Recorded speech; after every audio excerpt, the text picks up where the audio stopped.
उपमुख्यमंत्री अजित पवार यांनी केंद्रीय अर्थसंकल्प 2025 वर प्रतिक्रिया देताना महाराष्ट्राच्या अपेक्षा या बजेटमधून पूर्ण होतील असा विश्वास व्यक्त केला. महाराष्ट्रातील पायाभूत सुविधा, शेती, उद्योग आणि रोजगारासाठी केंद्र सरकारने विशेष तरतूद करावी अशी राज्याची अपेक्षा आहे. अर्थसंकल्पात महाराष्ट्राला पुरेसा निधी मिळाल्यास राज्याचा विकास अधिक वेगाने होईल असेही पवार यांनी स्पष्ट केले. केंद्र सरकारने महाराष्ट्राच्या विकासासाठी सकारात्मक भूमिका घ्यावी अशी मागणी त्यांनी केली.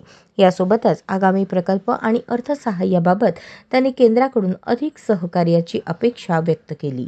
केंद्र सरकारचा यावर्षीचा अर्थसंकल्प पण आज जाहीर होतोय. 11 वाजता अर्थसंकल्प आहे. खरं मला तो अर्थसंकल्प ऐकायचा आहे, परंतु अजून युनियन बँकेची कामं वगैरे आहेत आणि त्या अर्थसंकल्पाकडनं संपूर्ण देशातल्या इतर राज्यांना पण अपेक्षा असतात, तशी आपल्या महाराष्ट्राला पण निश्चित अपेक्षा आहेत. त्या पूर्ण होतील.